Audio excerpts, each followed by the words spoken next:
Good morning dear students.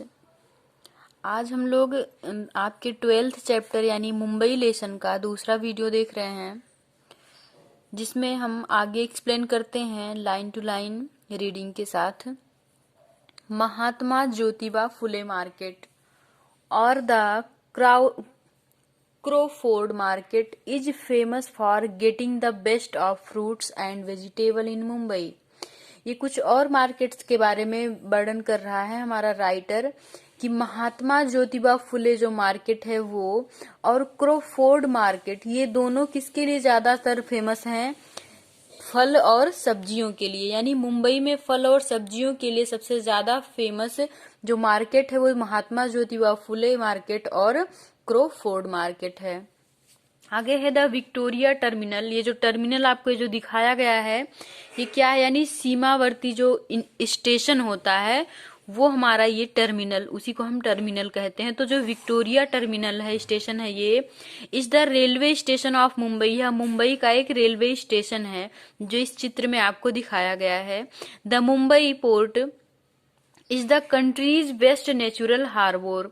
ये जो मुंबई का जो बंदरगाह है वो हमारे देश का सबसे बड़ा प्राकृतिक बंदरगाह है। हार्बर मतलब भी बंदरगाह ही होता है। द शहर international airport of Mumbai is the busiest airport of the country. और जो अंतरराष्ट्रीय हमारा एयरपोर्ट है मुंबई का, जहां पर विदेशों से भी मतलब यात्री आते हैं, जो एयरपोर्ट है यानी वायुयान जो हमारे विदेशों के लिए भी उड़ते हैं, वहां पे विदेशी भी आते हैं, मतलब हम लोग जाते भी हैं और आते भी हैं उधर से। तो जो इंटरनेशनल एयरपोर्ट है हमारा अंतरराष्ट्रीय, वो हमारे मुंबई का ही नहीं, यानी मुंबई का तो सबसे व्यस्ततम है ही, लेकिन इस पूरे देश का यानी भारत देश का सबसे ज्यादा व्यस्ततम एयरपोर्ट है। Mumbai high is an of शोर एरिया नियर मुंबई। मुंबई जो हाई है यानी मुंबई हाई जिसका नाम है वो मुंबई से के नजदीक ही ऑफ शोर एरिया है, यानी कि समुद्रगामी एरिया है, जहां पर हमारा where petroleum is taken out, जहां से पेट्रोलियम निकाला जाता है फ्रॉम द सीबेड, यानी समुद्र के तल से। सीबेड यानी समुद्र के तलवे से पेट्रोलियम निकाला जाता है। कहां से? मुंबई हाई से। Crude oil is cleaned in refineries and made into petroleum, diesel, kerosene etc. यानी क्रूड ऑयल यानी जब ये ऑयल पहले सीबेड से निकाला जाता है तो ये क्रूड यानी कि ये स्वच्छ नहीं रहता, यानी इसको हम रिफाइनरीज यानी शोधशालाओं में डाल करके इसको हम स्वच्छ शुद्ध करते हैं। ठीक, ये जब निकलता है जब ऑयल तो ये शुद्ध नहीं होता है। ये मतलब इसको जब हम शुद्धिकरण के लिए मशीनों में डालकर फैक्ट्री में इसको शुद्ध करते हैं तो वहां से ये हमारा पेट्रोलियम, डीजल और कुछ तो मिट्टी के तेल के रूप में हमें प्राप्त होता है। Mumbai is best Mumbai is best visited in the winter months from October to March. यानी मुंबई को देखने का सबसे अच्छा महीना कब होता है? अक्टूबर और मार्च का होता है। Thousands of tourist visit Mumbai every year. यानी हजारों की संख्या में यहाँ पर टूरिस्ट लोग आते हैं, यानी दर्शक आते हैं, और मुंबई में प्रत्येक वर्ष हजारों की संख्या में आके लोग यहाँ की मार्केट्स को और यहाँ का एक इजल वर्ड है जो आपको इसमें दिखाया गया है उसका सैर करते हैं। A great attraction of Mumbai is its Essel word.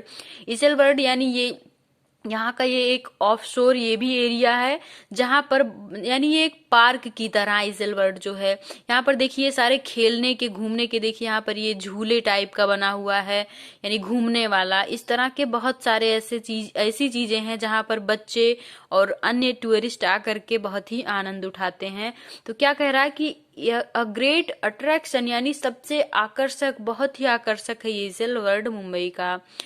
It is the first and foremost amusement park. Foremost यानी जितना कि पहले बताया जा चुका है उससे भी कहीं अधिक सबसे आनंददायक, अम्यूजमेंट मतलब होता है आनंददायक, यह पार्क है। It is located on Gorai island on 64 acre of Greenland, यानी ग्रीन यानी ये पूरा हरा भरा प्रदेश है, यानी पार्क है, तो इसलिए इसको ग्रीनलैंड बोला गया है। और यह कहाँ पर स्थित है? गौरी आइसलैंड के किनारे, यानी गौरी द्वीप के किनारे। ये 64 एकड़ जमीन में ये फैला हुआ है हमारा पार्क जो ईसेल वर्ल्ड है।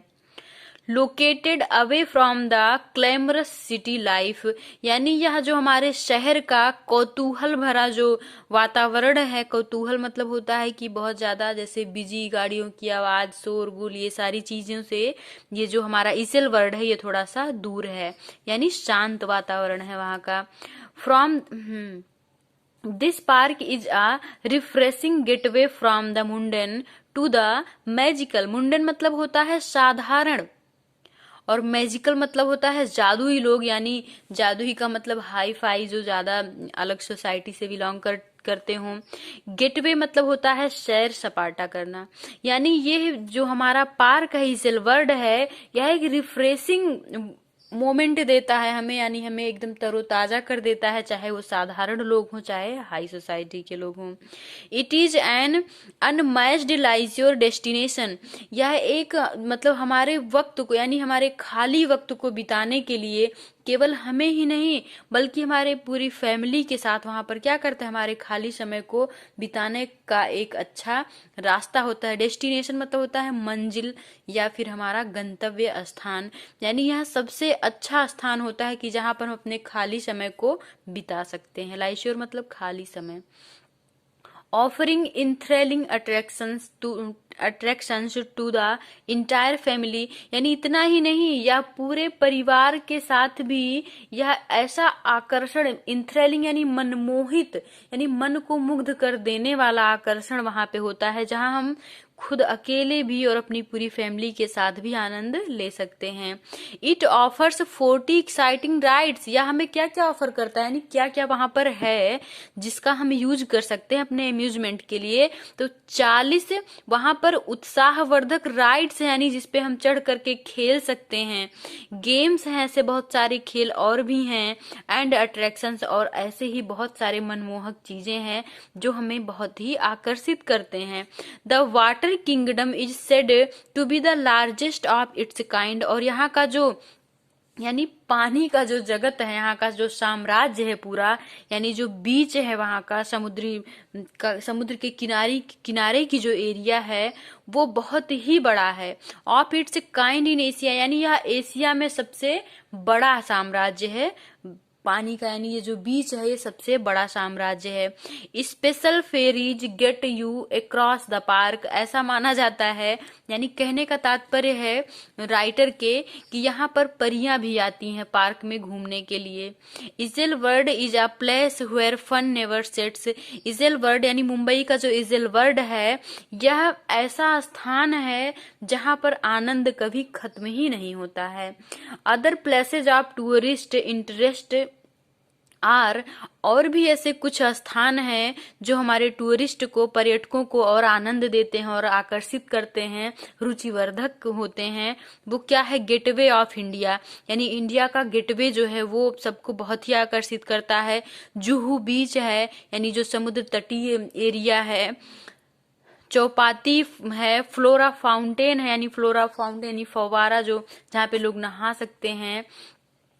नैरिमन पॉइंट है, यानी वहां पर जाके लोग, जैसे होता है ना कि कुछ लोग जैसे रिलेशनशिप में वहां पे जाते हैं, यानी ऐसे टॉप पे बना होता है, ऐसे देखने पे बहुत अच्छा लगता है, नीचे से देखो तो जैसे लगेगा कि कहाँ पे मतलब लोग हैं, इस तरह से। मैरिन ड्राइव है, ये भी एक मतलब समुद्र तटीय यानी जो बंदरगाह होते हैं उसमें ये ड्राइव करने के लिए, किसी कहते हैं ना कि लॉन्ग ड्राइव पे चलते हैं, तो वहां पे क्या होता है जैसे नीचे समुद्र है और ऊपर हमारा ब्रिज बना होता है, और उस ब्रिज के रास्ते से हमको चलना होता है। और रात मतलब इतनी लाइट्स वहां पे लगी होती हैं कि जब रात में वो लाइटें जलती हैं तो जैसे लगता है कि मतलब बहुत अच्छा लगता है। लखनऊ में भी ये है, तो ये वहां मुंबई में भी है।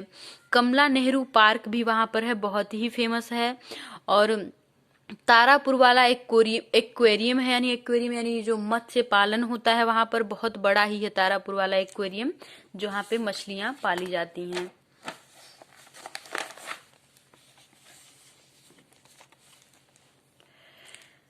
प्रिंस ऑफ वेल्स म्यूजियम, यानी जो वेल्स म्यूजियम यानी संग्रहालय में एक प्रिंस की बहुत बड़ी सी मूर्ति है, यानी वहां पर भी बहुत ही रोचक रोचक वस्तुएं हैं जो देखने लायक हैं।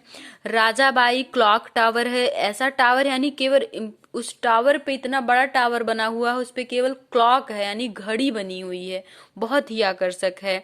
जहांगीर आर्ट गैलरी है, यानी जहांगीर की चित्रकारी है वहां पर पूरी। एलिफेंटा केव्स यानी एलिफेंटा की गुफाएं हैं। मालाबार हिल्स यानी मालाबार की पहाड़ियां हैं। पाली हिल्स हैं यानी पाली की पहाड़ियां हैं। इसी तरह से बहुत सारी चीजें हैं जो मुंबई में घूमने लायक हैं। The Elephanta caves are famous for rock cut temples, यानी जो एलिफेंटा की गुफाएं हैं वो अपने पत्थरों की कटिंग पे बनाई गई हैं, इसलिए ये बहुत ही प्रसिद्ध हैं। The shining lights among Marine Drive are called the necklace, जो मैरिन ड्राइव मैंने अभी कहा कि जो मतलब ऐसे ब्रिज होता है और उस पर लाइट लगी होती है, तो रात में जब हम देखते हैं तो वो समुद्र में मतलब ऐसे लाइट से दिखती हैं, तो ऐसा प्रतीत होता है कि जैसे वो नेकलेस हो, यानी हार के जैसा प्रतीत होता है, बेहद खूबसूरत लगता है। तो ये आपका लेसन बहुत ही इंटरेस्टिंग था मेरे हिसाब से, और आप लोगों को कम से कम 2 बार इस वीडियो को जरूर देखना चाहिए। आगे आप लोगों का क्वेश्चन आंसर है जो आप लोगों को खुद करना है। How is Mumbai known, Mumbai कैसे जाना जाता था? तो बता दीजिए कि नेवर स्लीप से ऐसे आपका ऊपर का 1-2 लाइन हो जाएगा। वेयर इज मुंबई सिचुएटेड, कहाँ सिचुएटेड है? तो आपको पता है कि कहाँ सिचुएटेड है, सब कुछ आपके बुक में है, और इसका क्वेश्चन आप लोग स्वयं से लिखेंगे। What is Mumbai famous for, किसके लिए फेमस था? तो आपको पता है टेक्सटाइल्स, पेट्रोकेमिकल, रिफाइनिंग, ये सारी चीजें वहां पे थी। What are the language spoken in Mumbai, आपको पता है मराठी, कोंकणी और हिंदी, यानी ये सारी लैंग्वेज तो आपको लिखनी है आंसर की भाषा में, हम तो ऐसे ही बता दे रहे हैं थोड़ा सा। What is the best period of the year to visit Mumbai, आपको पता है अक्टूबर से मार्च तक का जो समय होता है। यानी ये सारे क्वेश्चन के आंसर आपको सेल्फ देने हैं और भेजने भी हैं। ये Mumbai was formerly known as, ये सारे fill in the blanks, true false, जितने भी क्वेश्चन है इसमें सब आप लोगों को करने हैं। ठीक, मैच द फॉलोइंग, ये भी आप लोगों को करना है। और ऐसे ही कुछ मतलब इसेल वर्ड को अपने शब्दों में आपको कुछ कम से कम 10 वर्ड में आप लिखिए। 10 वर्ड नहीं, मतलब 5 सेंटेंस में कम से कम लिखिए अपने शब्दों में।